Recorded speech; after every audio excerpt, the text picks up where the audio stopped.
ബഹുമാനോട് നമ്മൾ ഇന്നലത്തെ വേദിയെക്കുറിച്ച് പറഞ്ഞു. കോഴിക്കോട് ഇന്നലെ ഉണ്ടായ തെലങ്കാന മുഖ്യമന്ത്രിക്ക് വന്ന വേദിയെക്കുറിച്ച് പറഞ്ഞു. അവിടെ മുസ്ലിം സമുദായത്തിന്റെ കാര്യങ്ങൾ മാത്രമല്ല, സമൂഹത്തിന്റെ മൊത്തം കാര്യങ്ങളാണ് ചർച്ച ചെയ്തത്. അവിടെ വിവിധ ബിഷപ്പുമാർ, മതാചാര്യന്മാർ ഒക്കെ വേണ്ട ഈ കാലത്ത് പൊതുസമൂഹത്തിനെ ഒരുമിപ്പിച്ച് നിർത്തിക്കൊണ്ട് പോകാൻ പറ്റുന്ന ഒരു ലീഡർഷിപ്പ് വേണ്ടേ? അത് ആരെക്കൊണ്ട് കഴിയും? ഒരു സംശയം വേണ്ട. ഇന്നത്തെ നില ഇവിടെ അത് പാണക്കാട് കുടുംബത്തിനെ കൊണ്ട് മാത്രമേ കഴിയുള്ളൂ, യാതൊരു സംശയവും വേണ്ട. അത് നിലനിൽക്കണ്ടല്ലോ, എല്ലാവരും സമ്മതിക്കുകയും ചെയ്തു, പറയുകയും ചെയ്തു. അങ്ങനെ ഒരു യൂണിഫൈങ് ഫാക്ടർ, ഏകോപിപ്പിക്കുന്ന ഒരു ഘടകം, ഒരു നേതൃത്വം, ആ നേതൃത്വം ഉണ്ടാവുന്നത് വലിയ അനുഗ്രഹമാണ്. ആ നേതൃത്വം ഇല്ല എങ്കിൽ നെക്സ്റ്റ് നേതൃത്വത്തിന് ഇല്ലായ്മ ഈക്വൽ ടു നെക്സ്റ്റ് ശിഥിലീകരണം. ആ ശിഥിലീകരണം ആഗ്രഹിക്കുന്നവരാണ്, അതിനെ പ്രോത്സാഹിപ്പിക്കുന്നവരാണ് വാസ്തവത്തിൽ സമുദായത്തിൻ്റെയും സമൂഹത്തിൻ്റെയും ഒക്കെ ഐക്യം തുരന്നെടുക്കുന്ന. അത് എല്ലാ കാലത്തും എല്ലാ സമയത്തും. പക്ഷെ ഇവിടെ ഇന്നലെ ഇവിടുത്തെ ഒരു സംവിധാനം എന്ന് പറഞ്ഞാൽ നമുക്കറിയാം, പണ്ഡിതന്മാരും പണ്ഡിത സഭയും നമുക്കറിയാം,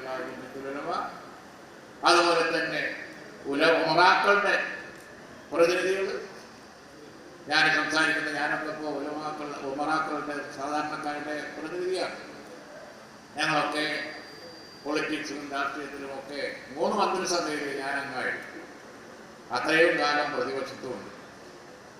അപ്പൊ ദീർഘകാലത്തെ അനുഭവത്തിന്റെ വെളിച്ചത്തിൽ ഇതര പ്രദേശങ്ങളിലൊക്കെ നേട്ടവും വോട്ടും ഒക്കെ നമുക്ക് വിലയിരുത്തി പറയാൻ കഴിയും. വിലയിരുത്തി പറയുമ്പോൾ എത്രയും വലിയ നേട്ടം നമുക്കറിയാം. വിദ്യാഭ്യാസപരമായി ഗ്രാഫ് നേരോട്ട് പോയിട്ടുണ്ട്. സ്ഥാപനങ്ങളുടെ എണ്ണത്തിന്റെ കാര്യത്തിൽ ഗ്രാഫ് നേരെ മേലോട്ട് പോയി. നമ്മുടെ മന്ത്രിസഭയൊക്കെ തുടങ്ങുന്ന കാലത്ത് മുസ്ലിം സമുദായത്തിന് വിദ്യാഭ്യാസ ഏജൻസി എന്ന് പറയുന്ന ഒന്നുമില്ല. പിന്നെയാണ് MBS-ഉം MSS-ഉം അതുപോലെയുള്ള സംഘടനകളും. പിന്നെ ഇപ്പോ മുസ്ലിം ലീഗിന് തന്നെ ഉണ്ട്, അതിൻ്റെ കീഴിൽ കോളേജുകളുണ്ട്, എഞ്ചിനീയറിംഗ് കോളേജുകളുണ്ട്. അതുപോലെ തന്നെ നമുക്കറിയാം ഭക്ത കേരള ജമീയത്തുൽ നമുക്കുണ്ട്, അതിൻ്റെ സ്ഥാപനങ്ങളുണ്ട്, കോളേജുകളുണ്ട്, ഒരുപാടുണ്ട്. ഇതൊക്കെ നമുക്ക് കഴിയുന്നത് ഐക്യം നിലനിർത്തി, ആ ഐക്യം നിലനിർത്തുന്നതിലൂടെ രാഷ്ട്രീയമായ നേട്ടങ്ങളുണ്ടാക്കും. ഭരണം കിട്ടും. ഭരണം കിട്ടിയില്ലെങ്കിൽ പ്രതിപക്ഷത്തിരിക്കും. MLA-മാർ അവിടെ ഇരിക്കും, അവർക്ക് ശബ്ദമുണ്ട്.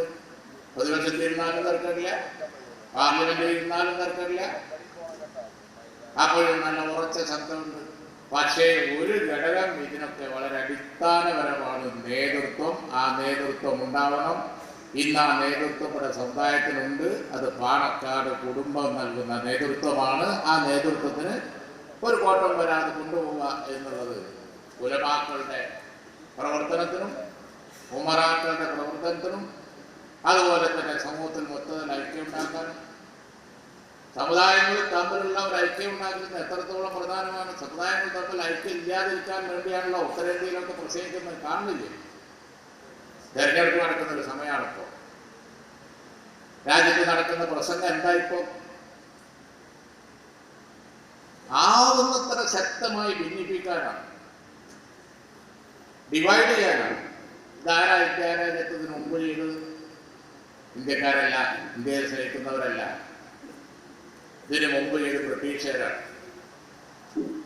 അന്ന് ഇവിടെ വിദേശ ആധിപത്യം ഉണ്ടായപ്പോൾ സമുദായങ്ങളെ തമ്മിൽ ഹിന്ദു മുസ്ലിം ക്രിസ്ത്യമൊക്കെ ആക്കി സിഖ്, ഇപ്പോഴും സിഖ് മുസ്ലിം വേർതിരിവിന് വേണ്ടി പഞ്ചാബിൽ ചെന്ന് അവിടെ പ്രസംഗിക്കുകയാണ്. അതുപോലെ തന്നെ ഉത്തരേന്ത്യയിലെ മറ്റു സംസ്ഥാനങ്ങളിൽ ചെന്നാൽ ഹിന്ദു മുസ്ലിം ഭിന്നത ഉണ്ടാക്കാൻ വേണ്ടി പ്രസംഗിക്കുകയാണ്. കേരളത്തിൽ വന്നാൽ മുസ്ലിം ക്രൈസ്തവ ഭിന്നിപ്പുണ്ടാക്കാൻ വേണ്ടി ഇവിടെ പ്രസംഗിക്കുകയാണ്. ഈ പണി പണ്ട് ചെയ്തത്, ഇന്ത്യ രാജ്യത്ത് ചെയ്തത് ബ്രിട്ടീഷുകാരാണ്. ഇന്നിപ്പോൾ ആ പണി നടത്തുന്നുണ്ട് രാഷ്ട്രീയ നേട്ടം ഉണ്ടാക്കാൻ വേണ്ടി. അവിടെ ഇന്നലെ സാദിഖ് അലി തങ്ങളുടെ അധ്യക്ഷതയിൽ തെലങ്കാനയിൽ നിന്ന് മുഖ്യമന്ത്രി വന്ന് പങ്കെടുത്തുകൊണ്ട് ഉണ്ടായ സംരംഭം എന്ന് പറയുന്നത് കേരളത്തിലെ എല്ലാ മത മേലധ്യക്ഷന്മാരും പങ്കെടുക്കുന്ന സൗഹൃദ സംഗമം. അതിലും ആർക്ക് കഴിയും? അതിന് മാറ്റെങ്കിലും ഒന്ന് കഴിയണ്ടേ? എല്ലാവർക്കും കഴിയോ ഇത്? ആരെങ്കിലുമൊക്കെ ഇതിന് മെനക്കെട്ടാൽ അത് നടക്കുമോ? മെനക്കെട്ട് തെലങ്കാന മുഖ്യമന്ത്രി അവിടുന്ന് ഇവിടെ വരുമോ?